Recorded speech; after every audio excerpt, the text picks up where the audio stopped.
जय हिंद दोस्तों, मैं हूं प्रमोद कुशवाहा और आप देख रहे हैं अपना सर प्रमोद यूट्यूब चैनल। मैं अपना यूट्यूब चैनल में आपको बहुत बहुत स्वागत करता हूं। मैं इस वीडियो में आज आपको बताऊंगा कि जो आपका फिजिक्स है, फिजिक्स का जितना भी वीवीआई क्वेश्चन है, वीवीआई क्वेश्चन को मैं इस वीडियो में बताऊंगा। और जो कि आपका 11, 10 और 9 तीनों क्लास का मिला करके रहेगा, तो तीनों क्लास करके मिला के और जितना भी वीवीआई प्रश्न है वे सारे क्वेश्चन को मैं बता दूंगा। अगर आप आकांक्षा 40 में सफल होना चाहते हैं तो उसके लिए आपको जो है कि मॉडल पेपर कंप्लीट कर लेना होगा। जो आकांक्षा 40 का मॉडल पेपर है उसको कंप्लीट कर लीजिए और उसके बाद जो भी मैं वीडियो दिया हूं और वीडियो डाला हूं उसको कंप्लीट कर लीजिए। ये सब कंप्लीट करने के बाद आपका जो है कि 100% तैयारी हो जाएगा और आप आकांक्षा 40 का एग्ज़ाम में सफल हो सकते हैं। तो चलिए हम लोग इस वीडियो को स्टार्ट करते हैं।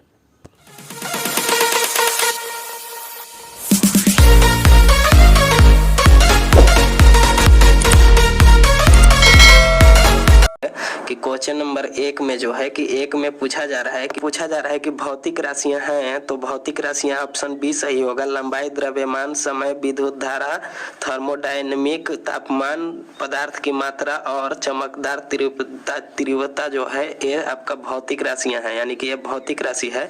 तो आप इसको भौतिक राशि में टिक कर लेंगे, ऑप्शन बी सही आंसर है। फिर आपका क्वेश्चन नंबर 2 है कि इसमें पूछा जा रहा है कि निम्नलिखित में से कौन से जोड़े के एक ही आयाम है, यानी कि इसमें कौन से जोड़े के एक ही आयाम है। तो इसका आपका सही आंसर बी सही हो जाएगा, जो कि आवेग और संवेग जो है एक ही जोड़े के आयाम होते हैं। आप इसमें बी को टिक कर लेंगे। फिर आपका क्वेश्चन नंबर 3 में पूछा जा रहा है कि एसआई में मौलिक इकाइयां हैं, यानी कि एसआई में मौलिक इकाइयां हैं, इसमें क्या आंसर होगा। तो metre, kilogram, second, ampere, kelvin, mole और कैंडेला जो है कि एसआई में मौलिक इकाइयां हैं। इसमें ऑप्शन ए सही आंसर है इसका, ऑप्शन ए टिक कर लेंगे। एक क्वेश्चन पहले पूछा गया है, इस क्वेश्चन को वीवीआई में भी टिक कर लेंगे। ये उम्मीद है कि इस वर्ष भी आ सकता है, तो आप इसे याद रखेंगे। फिर क्वेश्चन नंबर 4 है कि इसमें पूछा जा रहा है कि संकल्प है, संकल्प आखिर इसमें क्या है। तो संकल्प इसमें सही सी आंसर होगा। इनपुट सिग्नल परिवर्तन की सबसे छोटी मात्रा जिसे उपकरण विश्वसनीय रूप से पहचान सकता है, ऑप्शन सी को टिक कर लेंगे। क्वेश्चन नंबर 5 में पूछा जा रहा है कि माप की परम त्रुटि है, यानी कि माप की जो परम त्रुटि है, त्रुटि इसमें क्या होगा। तो इसमें ऑप्शन सही हो जाएगा सी, दो अलग अलग मापों और उनके मध्य के बीच अंतर, यानी कि दो ठे अलग अलग माप होना चाहिए और उसके बीच में मध्य अंतर जो होता है वही आपका माप की त्रुटि होता है। तो यानी कि ऑप्शन सी सही आंसर। फिर क्वेश्चन नंबर 6 में पूछा जा रहा है कि एक लड़का बिंदु ए से चलना शुरू करता है और 1.5 किलोमीटर दूरी पर एक बिंदु बी तक जाता है और वापस ए पर आता है। यदि उसे ऐसा करने में 1 घंटा लगता है तो उसका औसत वेग होगा। तो एक क्वेश्चन पहले पूछा गया है, तो एक क्वेश्चन वीवीआई है, आप इसको वीवीआई में टिक कर लेंगे। इसका सही आंसर हो जाएगा बी, यानी कि 0 हो जाएगा। फिर आपका क्वेश्चन नंबर 7 है, में पूछा जा रहा है कि एक पिंड विराम से सीधे एक रेखा पर एक समान त्वरण के साथ यात्रा करता है। यदि 32 मीटर का विस्थापन करने के बाद इसका वेग 8 मीटर सेकेंड है तो इसका त्वरण है। तो देखिए इसमें आपका जो यू दिया हुआ है 0 मीटर पर सेकेंड दिया हुआ है, तो आप यहाँ 0 मीटर पर सेकेंड लिख लेंगे। फिर एस दिया हुआ है आपका 32, तो आप 32 लिख लेंगे। और भी जो है आपका 8 मीटर पर सेकेंड दिया हुआ है, तो 8 लिख देंगे। अब देखिए इसमें हम लोग फार्मूला लगा देंगे, v स्क्वायर बराबर यू स्क्वायर प्लस 2as। जब आप लगा देंगे तो v स्क्वायर, यानी कि v का वैल्यू दिया हुआ है 8, तो आप यहाँ पे 8 का स्क्वायर कर देंगे u स्क्वायर। तो u स्क्वायर में देखिए क्या हो जाएगा, तो u का वैल्यू दिया हुआ है 0, तो आप यहाँ 0 लिख देंगे। और फिर प्लस है तो प्लस दे देंगे, 2 का 2 रह जाएगा। ए आपका नहीं दिया हुआ है तो ए को ऐसे ही छोड़ देंगे, ए को ही निकालना है जो कि इसमें पूछा हुआ है। इसका त्वरण कितना होगा, तो त्वरण को ए कहते हैं, तो ये निकालना है, इसको ऐसे ही रहने देंगे। फिर ए आपका एस में दिया हुआ है 32, तो आप एस में रख देंगे 32। और इसको जब आप 8 का स्क्वायर करेंगे तो हो जाएगा 64। और फिर इसको जब 2 से गुना करेंगे 32 में तो 64, और ए का ये हो जाएगा, 0 का कोई वैल्यू नहीं है तो 0 हट जाएगा, तो 64 ए हो जाएगा। और ए बराबर निकालेंगे तो इधर 64 गुना में है तो तो इधर आएगा भाग में, यानी कि 64/64 हो जाएगा, कटेगा तो 1 आ जाएगा, यानी कि इसमें आपका सही आंसर हो गया ए, यानी कि 1 मीटर पर सेकेंड स्क्वायर। ठीक है, आप इसमें सही कर लेंगे, ऑप्शन ए सही आपका हो गया, ऑप्शन सही इज द ए। फिर आपका क्वेश्चन नंबर 8 है, इसमें पूछा जा रहा है कि निम्नलिखित में से कौन सा वेग का मात्रक है, यानी कि वेग का मात्रक क्या होता है, तो वेग का मात्रक होता है मीटर पर सेकेंड। आप इसमें ऑप्शन सी को टिक कर लेंगे। फिर आपका देखिए क्वेश्चन नंबर 9 में क्या पूछा जा रहा है, इसमें पूछा जा रहा है कि एक पिंड विरामावस्था से प्रारंभ करता है, यानी कि एक पिंड है जो कि विरामावस्था से क्या करता है, प्रारंभ करता है, और 2 मीटर पर सेकेंड स्क्वायर के एक समान त्वरण के साथ t सेकेंड के लिए यात्रा करता है। यदि इसके द्वारा दिया गया विस्थापन 16 मीटर है तो यात्रा का समय यानी कि t क्या होगा। तो इसमें देखिए आपका यात्रा का समय यानी कि t निकालना है, तो u बराबर इसमें 0 दिया हुआ है, a बराबर 2 मीटर पर सेकेंड स्क्वायर जो कि यहाँ पे दिया हुआ है, तो आप लिख देंगे। फिर इसमें देखिए s का वैल्यू दिया हुआ है 16 मीटर, यानी कि 16 मीटर हम लोग इसमें लिख लेंगे। फिर इसमें जब हम लोग निकालेंगे इसका समय निकालने के लिए, तो आप जानते होंगे कि s बराबर होता है ut प्लस हाफ AT, तो हाफ AT होता है, तो इसमें s का वैल्यू है आपका 16, तो 16 रख देंगे, u का वैल्यू है 0 तो 0 रख देंगे, t का वैल्यू निकालना है तो इसको छोड़ देंगे, और हाफ का हाफ, और फिर जो आपका a है, a का वैल्यू है 2 यानी कि 2 रख देंगे, और t निकालना है इसलिए इसको छोड़ देंगे। फिर इसमें जब 16 का 16 हो जाएगा और t जब गुना होगा तो t का स्क्वायर हो जाएगा। ठीक है, और 2 जो है कि आपका कट जाएगा, तो 2 इधर सब खत्म हो गया, यानी कि बच गया केवल t स्क्वायर। अब देखिए इसका हम लोग निकालेंगे तो t 16 बराबर t स्क्वायर हो गया, तो t बराबर कितना हो जाएगा, तो रूट हटता है तो बराबर के उधर जाके स्क्वायर हटता है तो बराबर के इधर आके रूट चढ़ता है, यानी कि t बराबर √16, और √16 का वैल्यू होता है 4, तो 4 इसमें यानी कि ऑप्शन ए सही है 4। आप इसमें ऑप्शन ए को टिक कर लेंगे। फिर आपका क्वेश्चन नंबर 10 देखिए क्या है, अगर एक क्वेश्चन आपको समझ में आया होगा तो आप मेरे चैनल को फटाफट सब्सक्राइब कर लेंगे, ताकि जितना भी इम्पोर्टेंट होंगे आप तक आसानी से पहुंच सके और आपके एग्जाम में किसी प्रकार का दिक्कत ना हो। तो देखिए अब हम लोग बढ़ते हैं आगे क्वेश्चन नंबर 10 की ओर। इसमें देखिए पूछा जा रहा है कि एक शरीर आराम से शुरू होता है, यानी कि एक शरीर जो है कि आराम से शुरू होता है, यदि यह 2 मीटर पर सेकेंड स्क्वायर के त्वरण से चलती है तो 3 सेकेंड के अंत में इसका विस्थापन है, यानी कि 2 मीटर पर सेकेंड स्क्वायर के त्वरण से यह शुरू होती है, चलती है। ठीक है, अब उसका 3 सेकेंड में कितना इसका विस्थापन होगा यही आपको बताना है। तो इसमें u बराबर दिया हुआ है 0, क्योंकि यहाँ पे आराम से शुरू हो रहा है, तो u का हो गया 0, और फिर a बराबर हो गया 2, यानी कि यहाँ पे दिया हुआ है त्वरण a बराबर 2 मीटर पर सेकंड स्क्वायर, तो a बराबर 2 और t बराबर 3, यानी कि 3 सेकंड में निकालना है। तो आप जानते हैं कि s बराबर होता है ut प्लस 1/2 स्क्वायर। तो आप इसमें जब ये फार्मूला लगा के बनाएंगे तो आपका यहाँ पे देखिए 9 क्यों लिखा हुआ है, तो यहाँ पे टी स्क्वायर है, यानी कि 3 जो है आपका 3 का जब हम लोग स्क्वायर करेंगे तो 9 हो जाएगा, तो टी के जगह पर 9 हम डायरेक्ट लिख दिए हैं, और इसका जब आप लोग हल कीजिएगा तो s बराबर 9 आएगा, यानी कि इसमें आपका सही आंसर हो जाएगा ए, यानी कि ऑप्शन ए को टिक कर लेंगे। और मेरे चैनल को अभी तक सब्सक्राइब नहीं किए होंगे तो जरूर कर लेंगे और बेल आइकन को दबा देंगे। फिर देखिए आपका क्वेश्चन नंबर 11 है। 11 में पूछा जा रहा है कि एक पिंड 0 से पूर्व की ओर 4 मीटर का विस्थापन करता है, यानी कि एक पिंड जो है कि 0 से पूर्व की ओर जाता है, यानी कि एक पिंड मान लीजिए कि यहाँ पर है और 0 से पूरब की ओर जाता है, तो पूरब की ओर आ गया 4 मीटर, कितना 4 मीटर। अब देखिए आगे बोला जा रहा है कि फिर 3 मीटर उत्तर की ओर विस्थापन करता है, यानी कि यही 0 से फिर 3 मीटर उत्तर की ओर जाता है, 3 मीटर, कितना 3 मीटर, तो 0 से इसका परिणामी विस्थापन होगा, तो 0 से इसका जो दोनों तरफ गया तो इसका परिणामी विस्थापन कितना हुआ, एक तो यहाँ पर आया दूसरा यहाँ पर आया, तो इसका परिणामी विस्थापन कितना होगा, तो यही जो है कि इसके बीच में ये परिणामी विस्थापन है। तो ये जो है कि आपका त्रिभुज बन गया, जो कि समकोण त्रिभुज बन गया, इसका समकोण त्रिभुज। तो इसमें समकोण त्रिभुज का जो एक कर्ण है, कर्ण निकालना है आपको, तो इसमें देखिए क्या हो जाएगा, ए बी बराबर 3 मीटर, ये मान लेते हैं इसको ए बी बराबर 3 और बी सी बराबर 4, तो ए सी बराबर वाट, यानी कि ए सी बराबर जब हम लोग निकालेंगे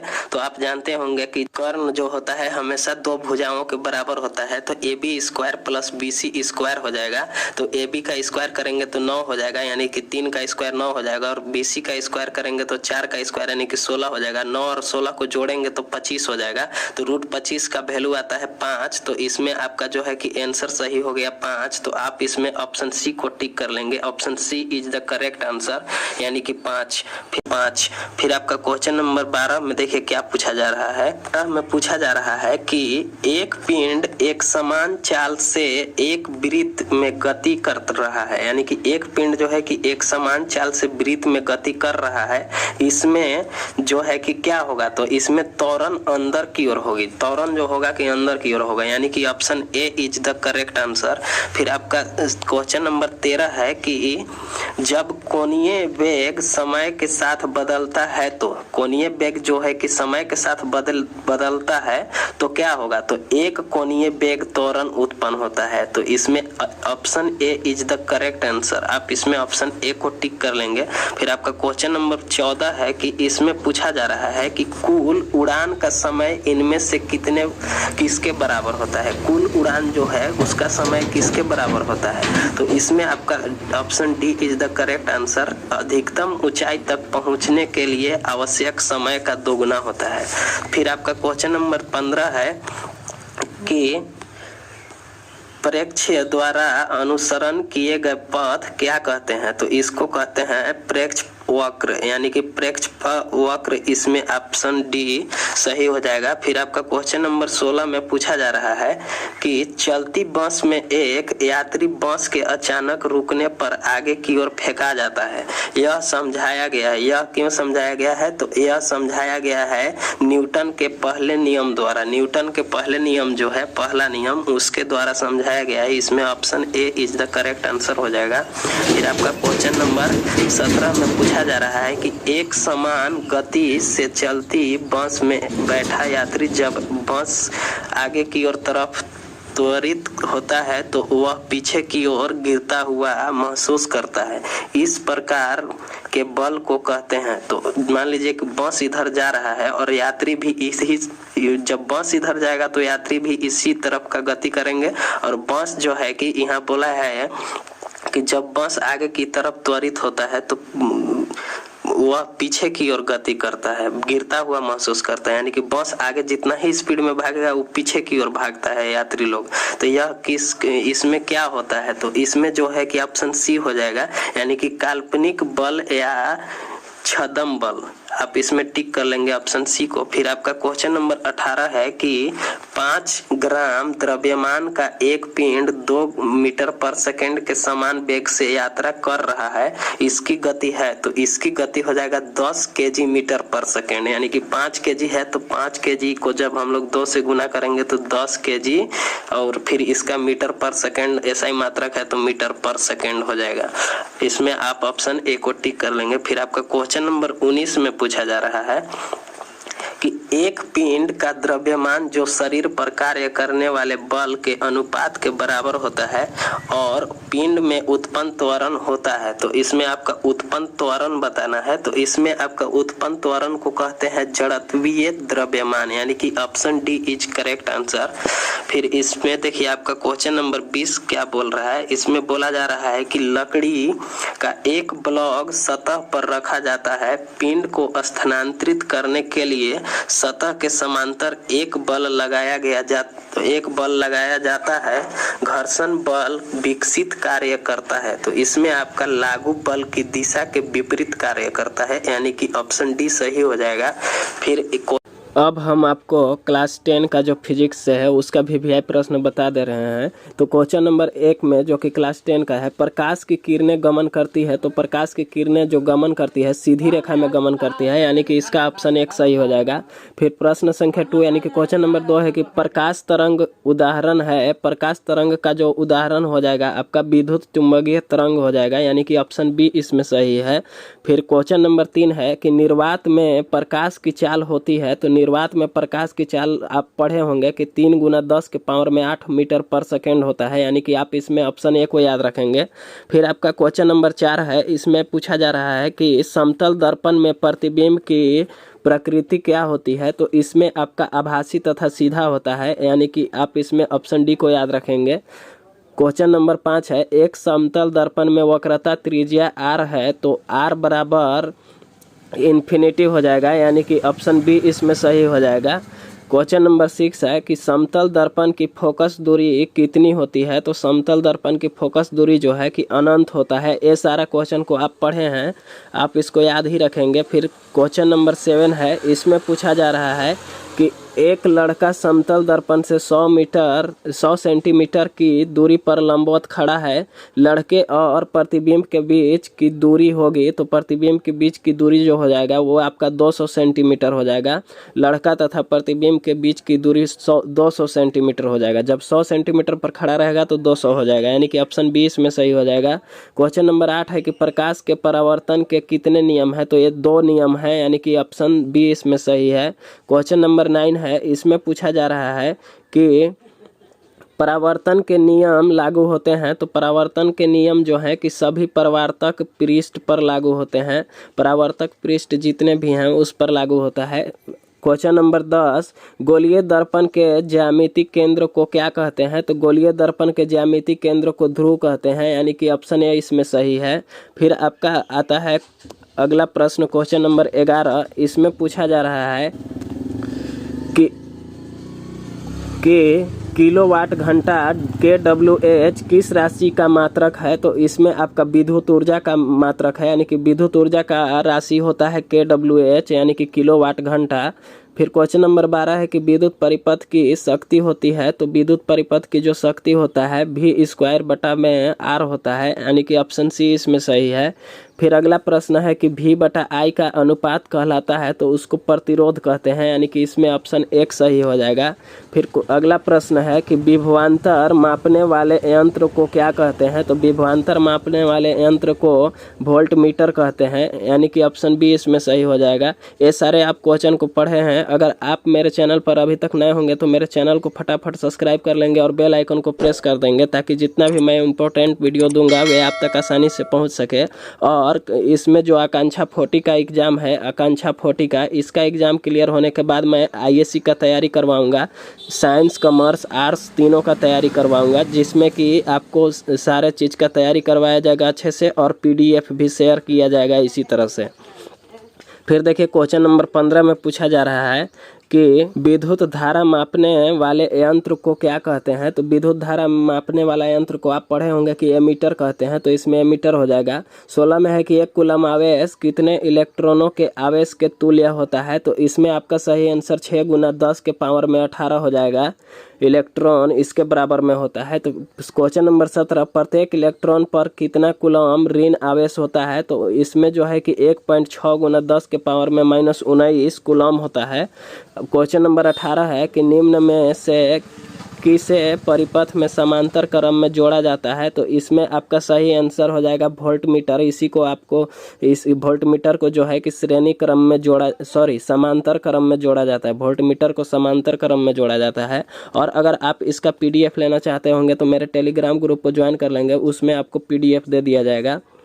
क्वेश्चन नंबर 19 है, इसमें पूछा जा रहा है कि विद्युत परिपथ में एमीटर को किस क्रम में जोड़ा जाता है। तो इसमें आपका श्रेणी क्रम हो जाएगा, यानी कि श्रेणी क्रम में जोड़ा जाता है। एमीटर को श्रेणी क्रम में, ठीक है, और वोल्टमीटर को समांतर क्रम में जोड़ा जाता है। क्वेश्चन नंबर 20 है कि विद्युत परिपथ में वोल्टमीटर को किस क्रम में जोड़ा जाता है। तो इसको पार्श्व क्रम में जोड़ा जाता है। अगर विद्युत परिपथ में रहेगा तो वोल्टमीटर को पार्श्व क्रम में जोड़ा जाता है। क्वेश्चन नंबर 21 है कि किसी विद्युत परिपथ में 2 बिंदुओं के बीच की विभवांतर मापने के लिए वोल्टमीटर को किस प्रकार संयोजित किया जाता है। तो इसमें आपका सही आंसर हो जाएगा बी, यानी कि समांतर क्रम में संयोजित किया जाता है। क्वेश्चन नंबर 22 है कि उस युक्ति का नाम लिखे जो किसी चालक के सिरों पर विभवांतर बनाए रखने में सहायक करती है। तो बैटरी होता है। बैटरी जो है कि अपने चालक के सिरों पर विभवांतर बनाए रहता है। क्वेश्चन नंबर 23 है कि 1 किलोवाट घंटा, यानी कि 1 kWh, ठीक है, किसके बराबर होता है, तो इसमें आपका ऑप्शन ए सही हो जाएगा, यानी कि 3.6 गुना 10 के पावर में 6 जूल के बराबर होता है। फिर आपका क्वेश्चन नंबर 24 है कि जूल प्रति कूलम को क्या कहते हैं, तो इसमें आपको वोल्ट कहते हैं, यानी कि ऑप्शन ए इसमें सही हो जाएगा। क्वेश्चन नंबर 25 है, इसमें पूछा जा रहा है कि विद्युत धारा द्वारा प्रदत्त ऊर्जा की दर का निर्धारण कैसे किया जाता है, तो इसमें आपका विद्युत शक्ति आंसर हो जाएगा, यानी कि विद्युत शक्ति द्वारा किया जाता है। क्वेश्चन नंबर 26 है कि विद्युत बल्ब का तंतु बना होता है, तो टंगस्टन का बना होता है। ये सारे आप क्वेश्चन को पढ़े हैं और एक बार फिर से रिवीजन कर लीजिए और याद रखेंगे आप। अब क्लास 9 का जो फिजिक्स है उसका क्वेश्चन मैं बता दे रहा हूँ। कार्य बल, क्वेश्चन नंबर 1 में पूछा जा रहा है कि कार्य जो बल एवं विस्थापन का गुणनफल है, तो इसमें आपका अदिश हो जाएगा, यानी कि अदिश कहलाता है। क्वेश्चन नंबर 2 है कि कार्य का एसआई मात्रक है, तो कार्य का एसआई मात्रक जूल होता है, यानी कि ऑप्शन 2 सही हो जाएगा। क्वेश्चन नंबर 3 है कि निम्नांकित में से कौन सही है, तो इसमें आपका सही है कार्य बराबर बल गुना विस्थापन। ठीक है। फिर इसमें आपका क्वेश्चन नंबर 4 है, इसमें पूछा जा रहा है कि जूल मात्रक है, यानी कि जूल का मात्रक क्या होता, जूल किसका मात्रक है, तो जूल जो है कि कार्य तथा और ऊर्जा का मात्रक होता है, यानी कि कार्य और ऊर्जा का मात्रक होता है जूल, तो इसमें ऑप्शन ए सही हो जाएगा। फिर अगला प्रश्न है कि अगर किसी पिंड का वेग आधा कर दिया जाए तो उसकी गतिज ऊर्जा होगी। ठीक है, तो गतिज ऊर्जा क्या होगा, तो गतिज ऊर्जा उसका 1/4 हो जाती है, यानी कि 1/4, इसमें ऑप्शन सी सही हो जाएगा। किसी वस्तु के संवेग को तिगुना करने से उसकी गतिज ऊर्जा, तो उसकी गतिज ऊर्जा जो है कि इसमें आपका 9 गुना हो जाएगा, यानी कि ऑप्शन सी सही हो जाएगा। क्वेश्चन नंबर 7 है कि यदि किसी वस्तु का वेग दुगुना हो जाता है तो उसकी गतिज ऊर्जा, अगर दोगुना हो जाए तब उसकी गतिज ऊर्जा क्या होगा, तो चौगुनी हो जाती है, यानी कि ऑप्शन बी सही है। क्वेश्चन नंबर 8 है, इसमें पूछा जा रहा है कि द्रव्यमान m के कण का रेखीय संवेग p, तो उसकी गतिज ऊर्जा होगी, तो उसका गतिज ऊर्जा p²/2m हो जाएगा, यानी कि इसमें ऑप्शन डी सही हो जाएगा। क्वेश्चन नंबर 9 है, इसमें पूछा जा रहा है कि गतिज ऊर्जा का व्यंजक है, तो गतिज ऊर्जा का जो व्यंजक होता है 1/2mv² होता है, यानी कि ऑप्शन बी इसमें सही है। क्वेश्चन नंबर 10 है कि यदि किसी पिंड का विस्थापन 0 है तो बल द्वारा उस पिंड पर किया गया कार्य होगा, तो इसमें आपका सही आंसर हो जाएगा 0 जूल, यानी कि 0 जूल कार्य किया जाएगा। अभी तुरंत मैंने बताया है कि कार्य का जो एसआई मात्रक होता है जूल होता है। क्वेश्चन नंबर 11 है, इसमें पूछा जा रहा है कि किसी वस्तु पर 5 न्यूटन बल लग रहा है, बल की दिशा में वस्तु 2 मीटर विस्थापित होती है, तो किया गया कार्य होगा, यानी कि इसमें कार्य बताना है। 5 न्यूटन बल दिया जा रहा है तो इसमें 2 मीटर वस्तु विस्थापित हो जा रहा है, तो कार्य कितना होगा, तो कार्य आपका हो जाएगा 10 जूल, यानी कि 10 जूल कार्य इस पर होगा। तो क्वेश्चन नंबर 12 है कि ऊर्जा का व्यावसायिक मात्रक है, तो ऊर्जा का व्यावसायिक मात्रक होता है किलोवाट घंटा, यानी कि ऑप्शन सी इसमें सही हो जाएगा। क्वेश्चन नंबर 13 है, इसमें पूछा जा रहा है कि शक्ति का मात्रक है, तो शक्ति का मात्रक होता है वाट, यानी कि ऑप्शन डी इसमें सही है। फिर आपका अगला प्रश्न है क्वेश्चन नंबर 14, इसमें पूछा जा रहा है कि वाट निम्नांकित में से किसका मात्रक है, तो इसमें आपका शक्ति का मात्रक है, यानी कि इसमें आपका ऑप्शन सी सही हो जाएगा। फिर आपका क्वेश्चन नंबर 15, स्थितिज ऊर्जा का व्यंजक है, तो स्थितिज ऊर्जा का अगर व्यंजक पूछा जाए तो इसमें आपका हो जाएगा mgh, यानी कि आप इसमें ऑप्शन ए को याद रखेंगे। फिर आपका क्वेश्चन नंबर 16 है, इसमें पूछा जा रहा है कि कमानी में संचित होता है, तो कमानी में स्थितिज ऊर्जा संचित होता है, यानी कि इसमें ऑप्शन ए सही हो जाएगा। ये सारा आपका जो मैंने अभी क्वेश्चन बताया 11, 10 और 9 तीनों क्लास का जो मिला करके फिजिक्स का क्वेश्चन है उसको मैंने बताया। अगर आप इसका PDF लेना चाहते होंगे PDF, तो आप मेरे टेलीग्राम ग्रुप को ज्वाइन कर लेंगे, जिसका लिंक जो है कि डिस्क्रिप्शन बॉक्स में दिया हुआ है, उसमें जा करके आप मेरे टेलीग्राम को ज्वाइन कर लीजिए, उसमें आपको PDF दे दिया जाएगा। और अगर आप मेरे चैनल पर अभी तक नए होंगे तो मेरे चैनल को सब्सक्राइब कर लेंगे और बेल आइकन को प्रेस कर देंगे, ताकि जितना भी मैं इम्पोर्टेंट वीडियो दूंगा वे आप तक आसानी से पहुंच सके और आपका एग्ज़ाम जो है कि सफल हो सके। फिर मिलते हैं हम लोग नेक्स्ट वीडियो में। जय हिंद।